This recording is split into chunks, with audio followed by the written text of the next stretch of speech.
We need to understand that this could be, we have to accept the outcome that this could be the end of the cycle. We have to accept that outcome could be the case. Not because that's what I think, but in case that it does happen, I am ready for that. I will be incredibly disappointed. I'll be probably crushed, spiritually, like soulfully. I won't be crushed life-wise, oh well, moving on. I'm already good.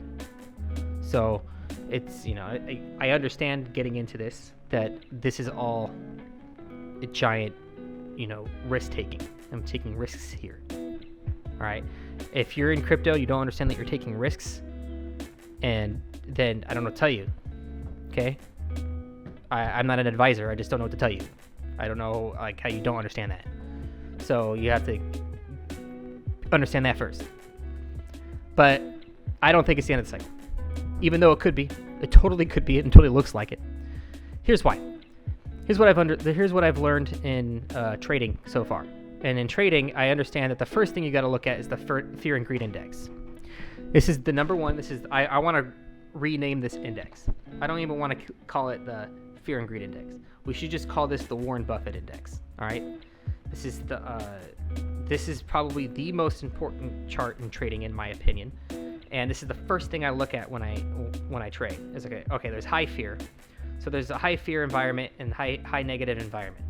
So let's look at the last time when we were in such a fearful environment.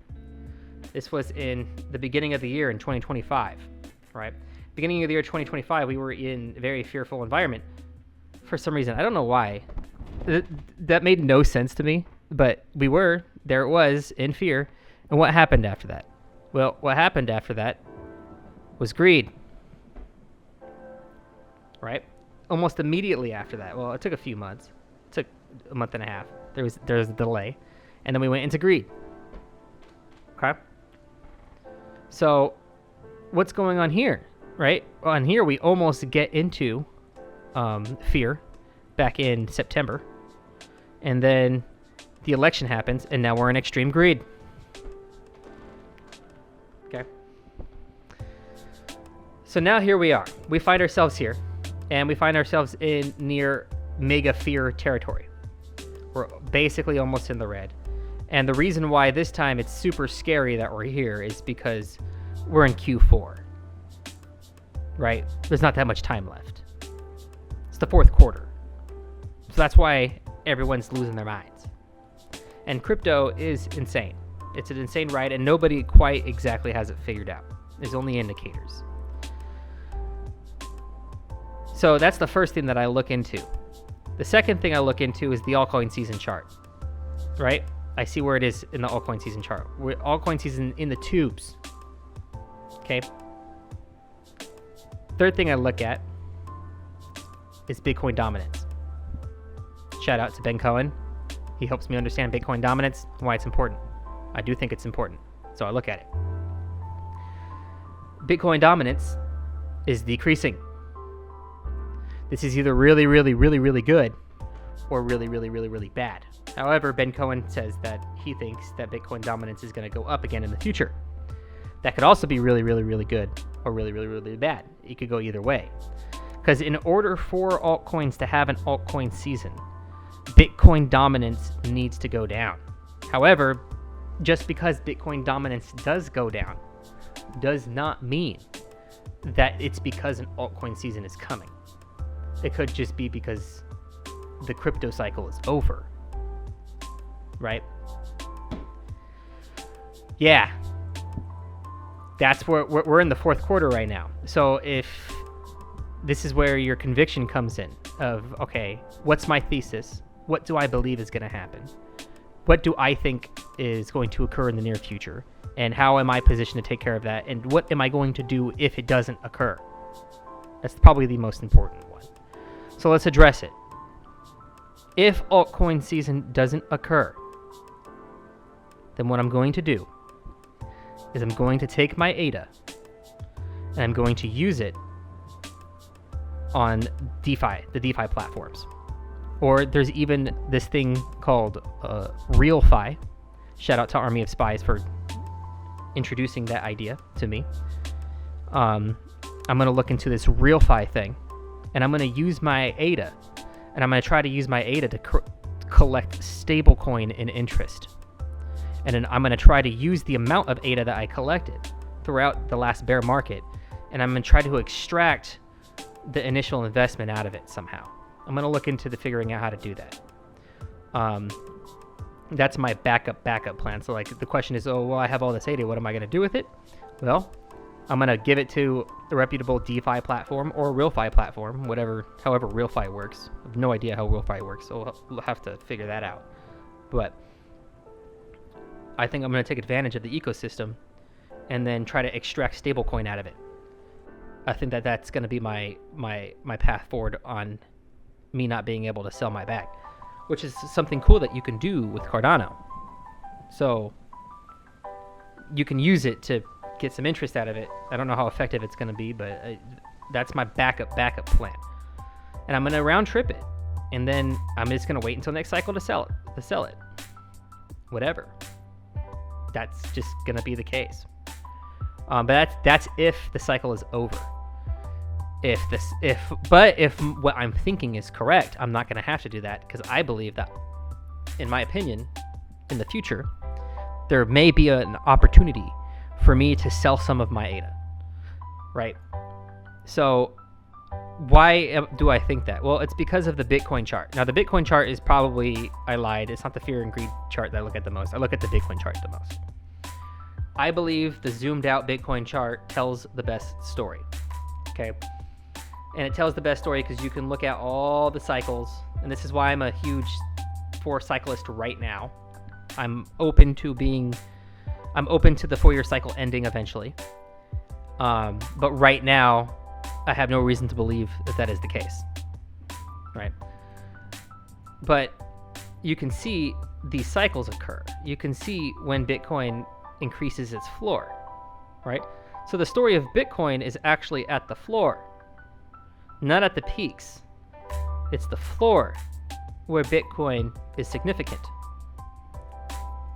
Because you can see the story of the Bitcoin's floor increasing over time, like a kind of weird stair step.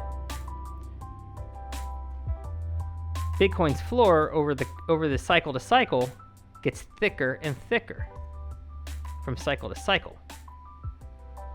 So this is the true story here. This stuff is just fun. That's why it's important to buy Bitcoin at the floor. Not many people do. Most people buy Bitcoin here, and here, and here, and here, and here. That's when most people buy Bitcoin. But you're supposed to buy Bitcoin here. So the question is, what's going to be the floor for next season? I think the floor for next season is going to be 50. Because the floor is pretty low. When you look at it, the high is 20, almost 20 here, and then the floor of that one was 3. It's a pretty hefty floor. So the high of this one was 67, and the floor of this one was 16. So the high of this one is 126. The floor could easily be 30.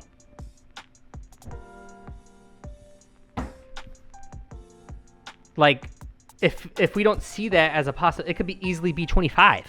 The floor could go down to 25. If we don't see that as a possibility as a crypto investor, yeah, the floor could easily be 25. So if you don't see that as a crypto investor, I don't know what to say, right? That's something that you have to keep in mind, and that's something that should be known. That the floor is steep typically, and that's what you're buying when you're buying it up at the top at 124. Okay, well, you're buying a steep floor. So that's the risk that you're taking when you get into crypto. However, the 95, right, $95,000 is pretty low when you just consider that we were at a, $100,000 $126,000 not but a few months ago, or a month ago even, right? And so this sharp drop is scary to everybody because it's indicative to the end of the cycle during Q4.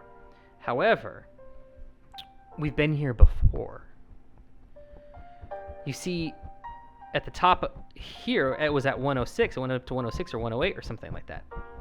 And then it went all the way down to 77,000. Remember that? What happened after that? Then rebounded and went up to 126,000. And it stayed in the 100,000 range for months. So just because it dropped out of the 100,000 range doesn't mean that the cycle is over. However, it could be. Now, another reason why I don't think the cycle is over is because when you look at the peak of the last few cycles, this one happened in the middle of November, which we're in the middle of November, and we're going down, right? Which you say, okay, that's scary, is it? Well, no, not when you look at the peak from the cycle prior. The peak from the cycle prior occurred in the middle of December. You see where I'm going with this? And what about the cycle prior to that?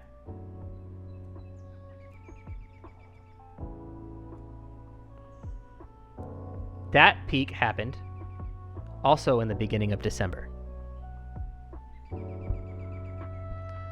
So, just because the price is dropping down to $95,000 in November doesn't mean we can't have a December peak. Doesn't mean that we can't have even a January peak. Now, I believe that January is pretty much as far out as I'm willing to extend it. Because, let's be honest, this March 2026 business, I don't really see it. Doesn't mean I'm going to sell all my crypto now at a low and run away.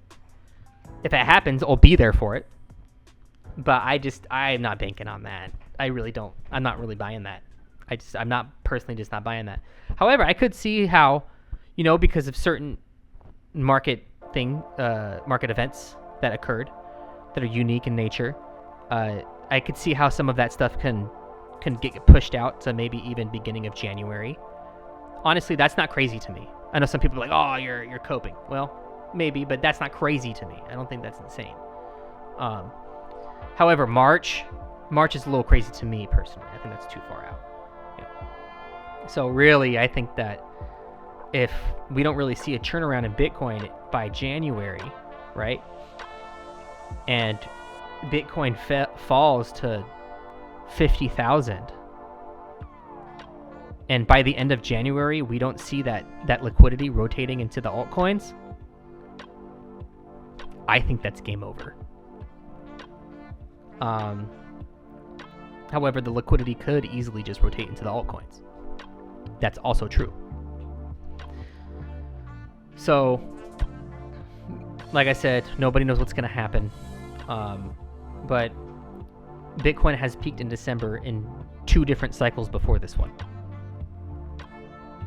That's happened twice. That's a lot. Now, it's totally possible that Bitcoin could have peaked in October. That 126, that's totally possible. I gotta say, that's totally possible. However, that does not mean that some of that liquidity might not get, injected into the altcoin arena. And it's possible that because of the UTXO model, Cardano will be able to get a nice little taste of that. And there'll be an exit position waiting for anyone who's eager to get out. Now, I wouldn't bank on it. You can't bank on anything in crypto. And if that exit position comes, I'm going to take some of it, but I'm going to keep the majority of my Cardano. I'm just going to take some of it so I can say, hey, you know what? At least I got some money back out of it. And then I'm going to put that into like some other asset somewhere else. But I'm going to keep the majority of my Cardano, and I'm going to use it on the DeFi platform if that happens. So, in summarization, event A, worst case scenario, cycle's over, time to go home. Which means that I'm going to use my ADA to try to collect interests and try to extract stablecoin and interest with my ADA. I'm going to figure out how to do that, right? That's my personal plan A. Plan B is that Bitcoin goes down, but some of the liquidity gets cycled into altcoins, and there is an exit opportunity. And if that exit opportunity occurs, it depends what price it could be. I'm going to take some of that exit opportunity so I can pull out a little bit of liquidity out of that and put it somewhere else. Plan C, Bitcoin takes a turnaround in December or even January, which fuels a proper altcoin season where my original and initial market strategy can continue to be employed. So hope is not over. Not all hope is lost. I don't think it's over yet. But I gotta say, crypto really does test your patience.